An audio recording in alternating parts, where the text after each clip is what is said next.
We've got now going down to Duval, or however the hell Liam Coen Is says that it. how you say it? No, I don't know. We're to Liam Coen. Duval. Duval. Yeah, that was terrible, man. Oh my goodness. But alas, Liam Coen is there, and we're gonna see if he can fix Mr. Goldilocks there down in Jacksonville. The Jacksonville Jaguars coming off a 4-13 season where despite disappointing for fans in Florida, for myself, nice cash on the alt under of Jacksonville, under 6.5 plus 260. Hope you're on that with me last year. Yeah, so I wasn't mad at it.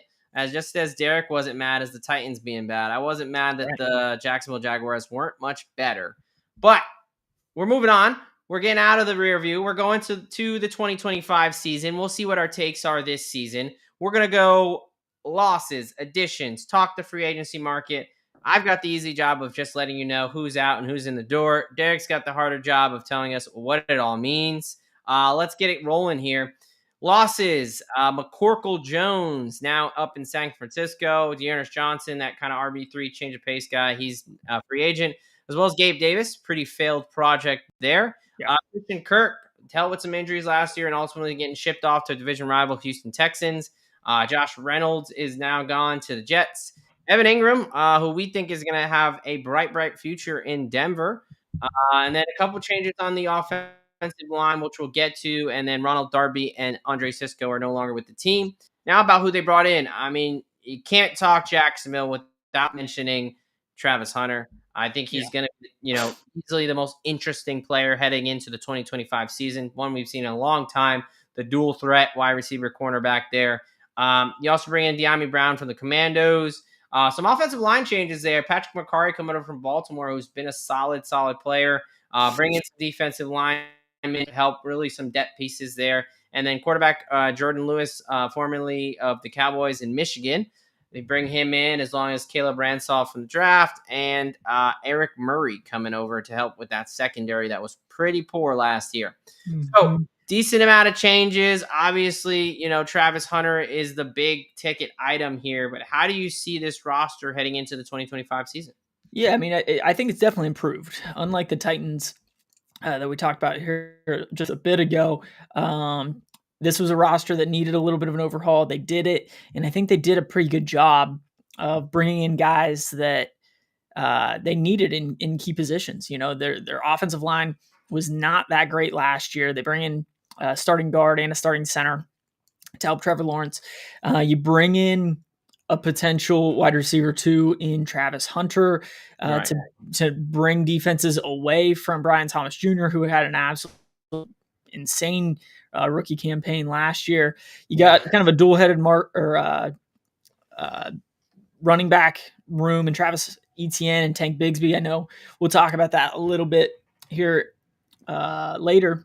Yeah. But then defensively, I like what they've done up front, bringing in a couple guys, and then the back end was a huge, had some huge holes last year. And obviously, you bring in Travis Hunter to help with that. It'd be interesting to see how often they use him on that side of the ball, because right now he's slated as kind of a backup. But we know with his talent, he's going to make an impact at some point, and we'll just see what that timeshare will look like with Travis Hunter. But like I said, I think the roster as a whole has gotten better. Now it's just wait and see how they all mesh together.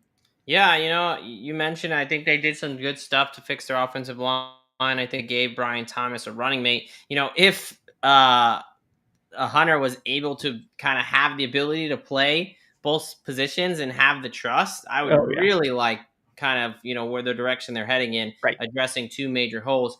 Just don't know if that is going to be a reality. Again, we haven't really seen it. Again, he did it at Colorado.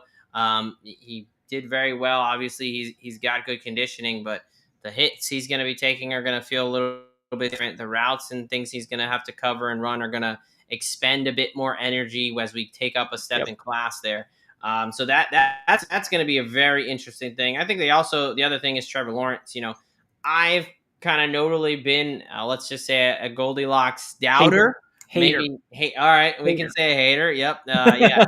So Ken Liam Coen, who I mean, people are going to say you fixed Baker Mayfield, but I think Baker was good the year before, so Yeah. I don't really think that's fair. But I would say Yeah, it's fair to say that he brings out the best in quarterbacks. right?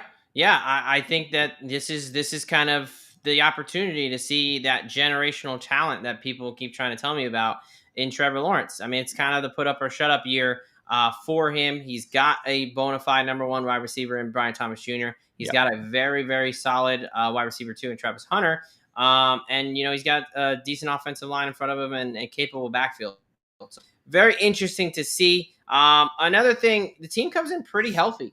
Just a couple minor injuries to a couple backups that we really don't need to get into. Dennis Gardeck, Mason Smith are the guys we're talking about. Not a ton of information out there on it anyway, but again, not slated slated to start, and none of them really coming off anything major. So really, at this point in the offseason, a very healthy team, which is always a positive going in. But some fun conversations there on a team that's got, decent amount of variability because they got some roster variability between Hunter and that running back room, what it's going to look like. But they were 4-13 last season. Now they head into this season with a win total of 7.5. Over, depending on where you're at plus 100 at FanDuel, minus 125 on DraftKings. Under, obviously, depends where you're at. Make playoffs around 180, miss playoffs at minus 220 to minus 235. To win the AFC South, as good as plus 310 on FanDuel. To win the AFC, 34 to 35 to 1. And to win the Super Bowl, 75 to 80 to 1. Again, depending where you're at there. Any plays, win total, future for you? Yeah, so I thought long and hard on this one. And partially, ultimately, I ended up staying away from all of that, mostly because I'm still feeling the venom from last year. I felt like I was snake bitten. I had the Jags going to the playoffs, and ultimately they were one of the worst teams in the league. So I ended up staying away from their number, from making playoffs, missing playoffs. I would ultimately go over, but yeah. I'm staying away from this one. Well, I'll do it for you. Someone, again, who was on the under, the alt under. I feel good about this team, actually. I did not expect to. I was surprised, but not only looking at this roster, but looking at the other rosters in the division. Yeah. I'm going to go with the over 7.5, plus 100 over at FanDuel. I'm also going to take them to win the AFC South at plus 310 on FanDuel. And here's why. So I think between them and Houston, they have one of the better defenses in the division. Yep. I really like their front seven. I think they can get pressure on the pass rush. You got Trayvon Walker, Hines Allen on the other side. You got a couple other guys there in the mix there. I think that's big, especially when you talk about going up against Houston Texans. We'll get to them, but their offensive line's a little bit rebuilt. CJ Stroud had a ton of sacks last year. And I like what they've done in the offensive line, and I think they're going to be a bit explosive. I'm buying in to the Liam Coen is going to figure out Trevor Lawrence deal. The talent is obviously there. I think, you don't go that high in the draft and become that big of a prospect without it. So I think it's the year that Locks takes the step forward, and this is actually a playoff team. Now, I'm not taking their make playoffs because I think this is a one and done division. I think that this winner, I mean, they had 10 wins last year in the Texans. I think this winner could very well be a 9 or 10 win team. Yep. I don't think highly of really any of these teams, but so that's why I went with the division, because I think if they're going to make the playoffs, it's going to have to be winning the division, and I ultimately think it's going to be a tight, ugly race between them and the Texans that they barely edge out. That's what I'm going with. That's why I do have some higher expectations for this team going into this season. What about on the player prop side? What do you guys? Yeah, I'll keep giving T-Law a little bit of hype here. I'm taking his over 3,700 and a half passing yards at minus 110. Historically, this is a number that he's gone over pretty consistently. This is, last year was his fourth season in the NFL.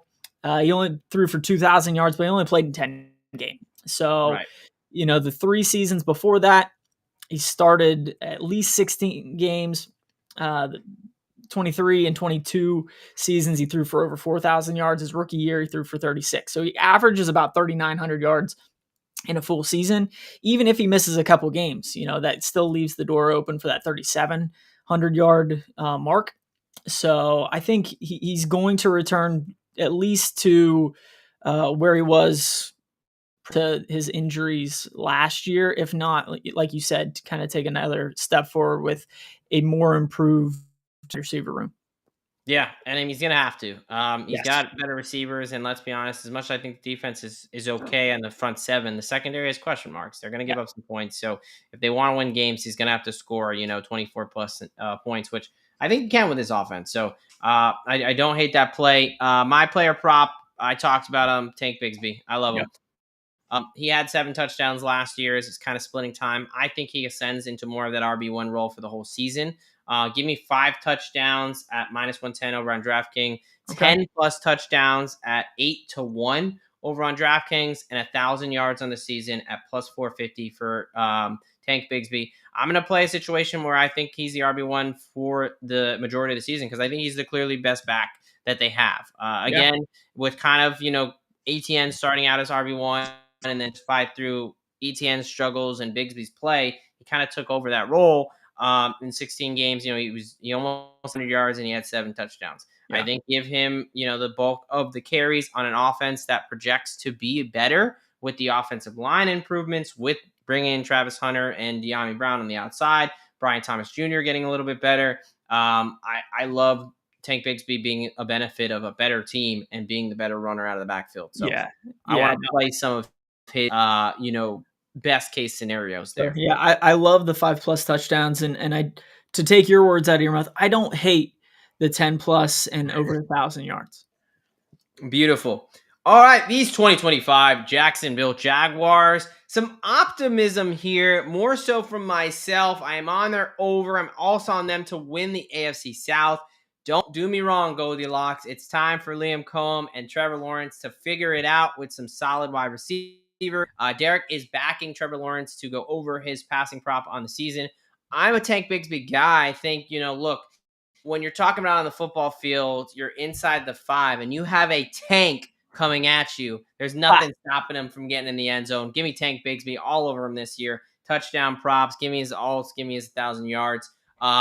Surprisingly high on these Jacksonville Jaguars. We'll see how that turns out for us here in this 2025 season. Thank you for watching the IDP Plus YouTube network. If you enjoyed this video, give it a thumbs up and don't forget to subscribe to our channel. Be sure to tap the bell icon to get notified whenever we upload new content.